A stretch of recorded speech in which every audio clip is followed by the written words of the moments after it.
मसीह संदेश सुनने वाले सभी मेरे प्रिय भाई बहनों को यीशु नमस्कार।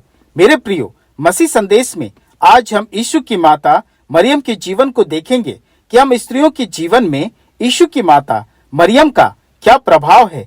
क्योंकि आज का वचन हम स्त्रियों के जीवन में परमेश्वर की योजना का स्वागत का है। लूका रचित सुसमाचार उसका 1 अध्याय 26 से 38 पद बताती है कि गलील के नाजरत नगर में परमेश्वर के दूत जिब्राइल कुंवारी मरियम के पास भेजा गया और सरदूत जिब्राइल ने कुंवारी मरियम को अभिवादन किया और परमेश्वर का सुसमाचार सुनाया। लूका रचित सुसमाचार उसका 1 अध्याय 35 पद। सरदूत ने उसको उत्तर दिया, पवित्र आत्मा तुझ पर उतरेगा और परम प्रधान की सामर्थ तुझ पर छाया करेगी, इसलिए वह पवित्र जो उत्पन्न होने वाला है परमेश्वर का पुत्र कहलाएगा। मेरे प्रियो, मरियम ने सुनकर कहा। लूका रचित सुसमाचार 1 अध्याय 38 पद।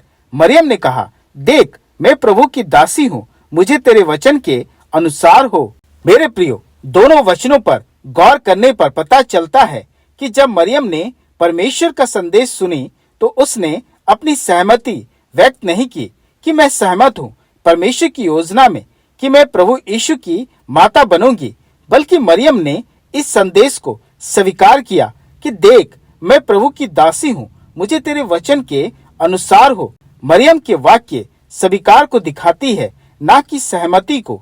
मेरे प्रियो, मरियम का यही गुण उसे स्त्रियों में महान बनाती है।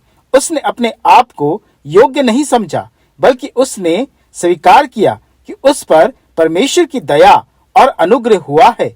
मेरे प्रियो, मरियम ने परमेश्वर की योजना का स्वागत किया और यही बात मरियम के स्तुति गान में दिखाई देती है, जो हमें लूका रचित सुसमाचार उसका 1 अध्याय 46 से 55 पद में मिलती है।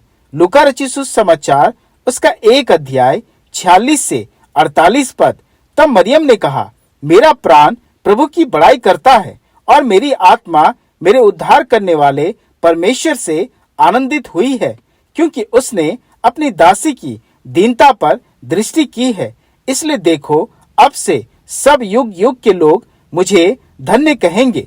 मेरे प्रियो, मरियम ने परमेश्वर की योजना का स्वागत किया, क्योंकि मरियम ने अपने को दासी का स्वरूप दिया और इसलिए परमेश्वर की योजना तमाम अन्य स्त्रियों को छोड़ मरियम पर पड़ी और यही गुण मरियम को श्रेष्ठ बनाती है।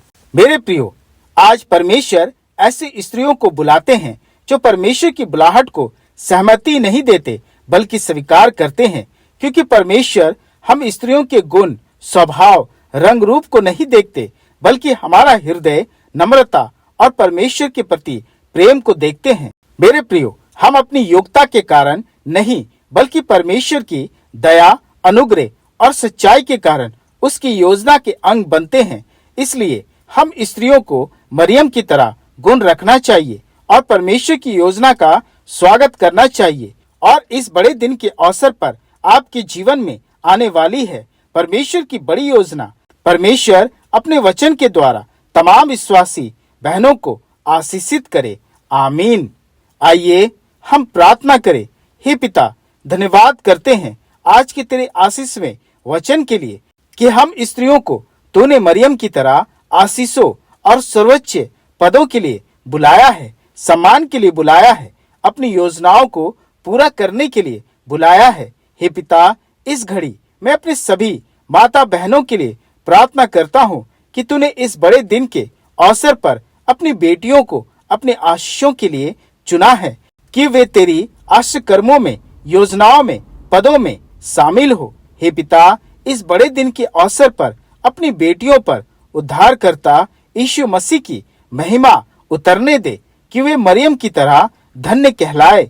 तेरी बेटियों को पवित्र आत्मा से भर दे और परम प्रधान की छाया उन पर छाया करे और तेरी बेटियां अपने घरानों के साथ तेरी आज्ञाओं को स्वीकार के साथ आगे बढ़ने पाए। हे पिता, तेरी बेटियों के संग जगत के अंत तक अपनी उपस्थिति बनाए रख और इस प्रार्थना को अपने प्रिय पुत्र प्रभु यीशु मसीह के नाम से सुन और ग्रहण कर। आमीन। आमीन।